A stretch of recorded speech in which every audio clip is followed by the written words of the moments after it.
So today we're covering day 1 and day 2 of Humbled by His Presence. On Patreon, where most of you are, we're going through the 21-day devotional. This compilation of works has been really impactful for me.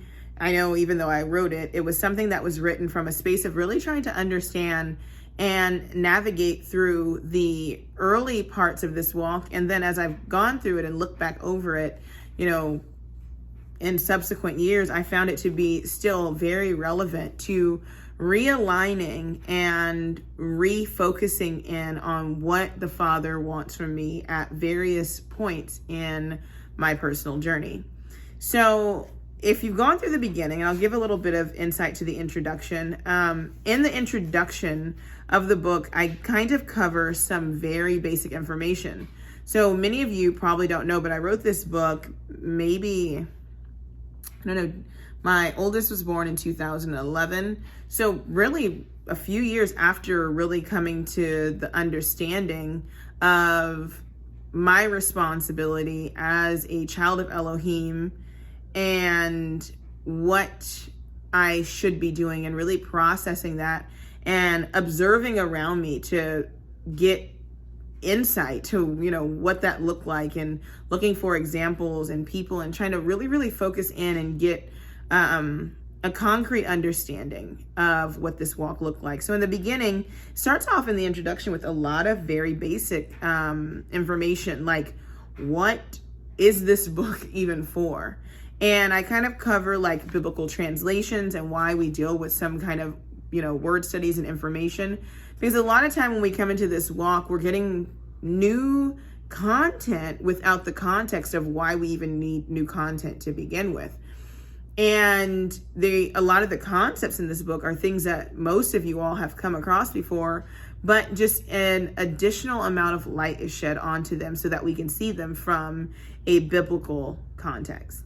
So I deal with abstract versus concrete, culture and context, the names that are used in the text, and why that's done. So I feel like it's a really good book, and I've shared it with family and friends to really give them an introduction to what it looks like to begin to shift from the modern construct of religion to a more biblical focused, Yah-centered understanding of scripture and the spiritual walk that we should be endeavoring to be perfected on. So let's get straight into day 1. Day 1 is incline your ear. And the verse at the top is 1 Kings 19:12. And it says, "And after the earthquake, a fire, but Yahuwah was not in the fire. And after the fire, a still small voice." I don't know how each of you came into the context of understanding your responsibility to first incline your ear to the Father to hear what he was specifically saying. But for myself, it was very, very subtle. It was very, very subtle. And it came in the subtlety of, a gentle agitation, if you will, with the way the religious construct was handling his word, and how everything could always be explained away. And there were so many loud voices in the modern religious construct that said, this is what you should be doing. This is what you shouldn't be doing. This is what God's saying, and this is what God is not saying. And very little of that voice was me actually inclining to Yah and to his voice, and being nudged by the Ruach to do his will. And so in the beginning, we talk about being still and the hustle and bustle. And if anybody knows me at all, they know that a lot of my life is still a lot of hustle and bustle. And I have had to condition myself to slow down, to stop, to think, and to listen. And it's not just a singular practice, but what I've learned, it's a continual practice. It's something that I'm constantly forcing myself back to center, back to that space of recalibration. And oftentimes when we're trying to hear Yah, especially in our spiritual development, we're looking for him in the loud things, and Yah requires a stillness, not necessarily in the on the outside, because we really can't control a lot of the chaos on the outside, but a stillness within that is waiting and receptive to what Yah has to say. And truly being receptive means that when we incline our ear to Yah, we're not waiting to hear what we want to hear, but what he has to say. So the question came up in the process of writing this, and going through this, who is this person in this book? The woman in this book is actually somebody I really know. Anytime I've told a story in here, I didn't use names, but a lot of the stories are specific to actual encounters, either that I've had or experiences that I've had in the meditative process of being alive and being and observing what's happening around me through other people, and allowing Yah to use those people around me to speak to me or through them. And in some instances, it is that just quiet space of him just, me in the word and meditating on what he has to say and being given word. But in this instance, this encounter actually took place in my mom's salon. And it is my godmom's mother, who is in the story, and she has always been this person. And I didn't really understand the magnitude of who she was truly, and especially in my life, until I came into this walk. And to see the example of a woman who operated very powerfully, but very quietly, like I've never, when I tell you, and that's why she made it into the first space here, I've never seen her raise her voice. I've never seen her meddle in other people's business. I've never seen her be a busybody. And I had one other encounter before this one that was super impactful. And I was in my teens, and I was, I've always been, I guess, I hate to use the word like religious, but I was always very into figuring out things and into understanding Elohim and what that meant in the context of my life from a very young age. And I went through this stint about 16, 17, where I was spending the summer with family, and I hadn't been reading my Bible, and at that time going to services. And I remember her pulling me to the side, and I'm telling you, a person that is very few in words. And she said, I'm going to paraphrase, but it was pretty much, you are different. And you have something you're supposed to be doing. And part of that something is you have to stay in the word. And so if you're going to be away from a home and be out of your natural element and not stick to the discipline of being in your word, and at that time, attending services and, doing your spiritual work, then I don't want you here. And I was like, okay. And literally because of that, and because of what she said, the family that I was staying with, they're not super, they're religious, they, I guess, believe, but at the time they weren't regularly attending services or reading. And literally they made sure that I was reading my Bible every day and staying in the word. And it was impactful because it was very impressionable years for me. And so when this incident, or not necessarily incident, but when this moment happened, she was talking to me in my mom's salon, which you can imagine is full of noise and full of just all kind of hustle and bustle. And I was sitting and I couldn't hear her. And she never lifted her voice above the octave she was speaking in. So as I'm listening, I'm leaning in until literally she's right here and I'm right here. And I can hear her loud and clear, and you can only imagine what happens next. All the other noise around became very, very silent in the context of my hearing, and my ears dialed in to her voice. Because as I leaned closer into her, it wasn't that her voice was just low, but my distance also created a problem. And so often in our personal walks, it is not that Yah's voice is not audible, it's that our distance and our proximity to his voice is off. And so the more we incline, guess what happens? The louder his voice gets and the lower the other voices get. We have a thing that we do with preschoolers, and when they get really, really loud, we make our voices really, really low. And guess what that does?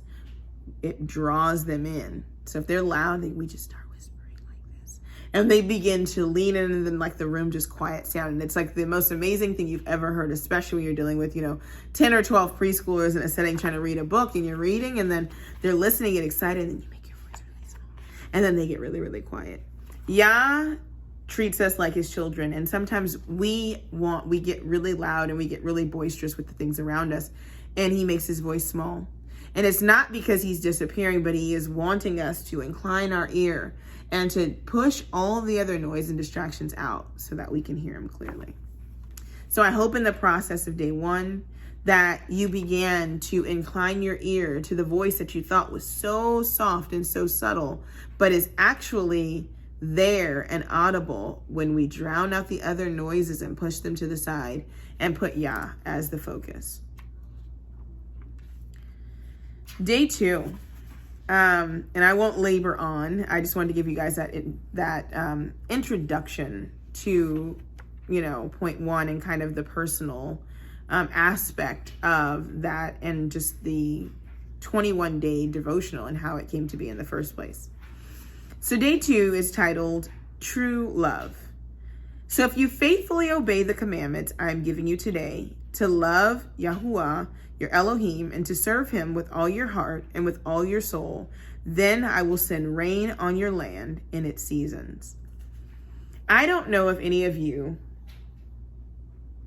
have felt that drought in a lot of ways of not only just your faith or your fruit bearing season, but just in general, where the word, it feels like there's a drought of the word.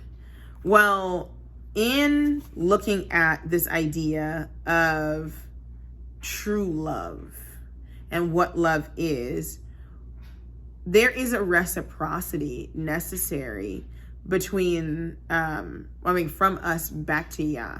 Yah's love is not the type of love where he scatters his seeds of love that he, into the soil of our heart, and we never yield what he put into us. It's not that kind of situation.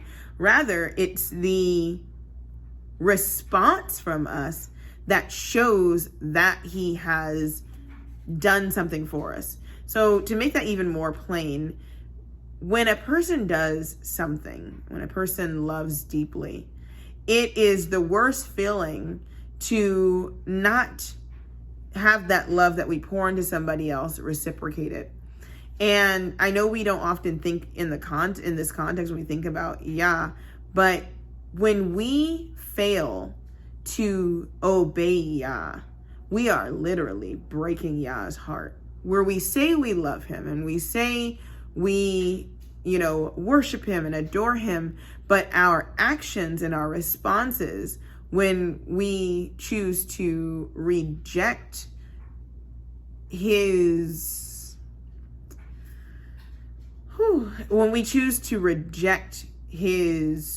will for us, his perfect will for us, it breaks his heart. I don't know another way to put it. I know that sounds very, anthropomorphic, like how can I break Yah's heart? Yah.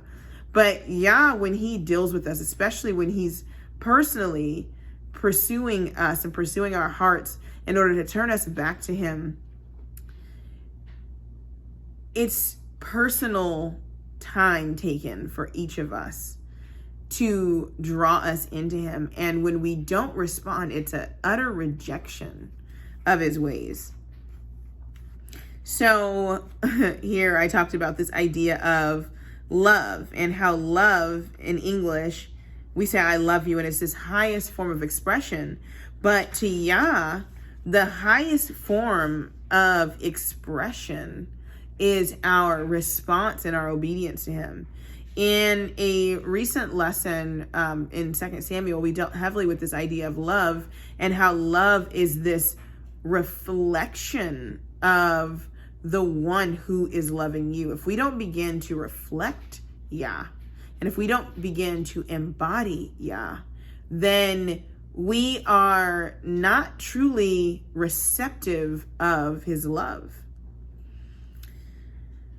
We talked at the end. I talked about this this idea of our love and our devotion to our spouses and to our children being something that we can concretely understand, but then we falter in our understanding of love, and especially the love and the response necessary in our relationship and our communing with Yah.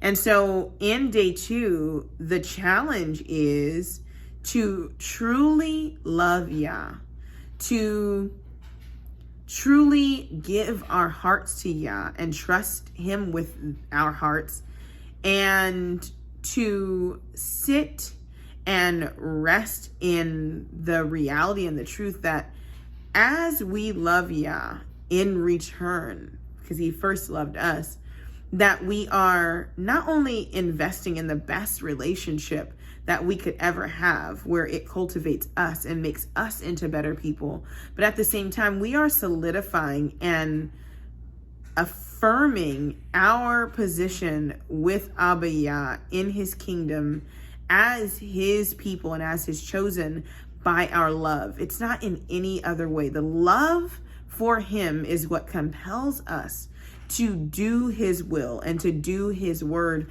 And when we choose to reject his ways and to reject his words and to omit things from our lives and from our walk that are necessary in pleasing him, then ultimately we are rejecting his love.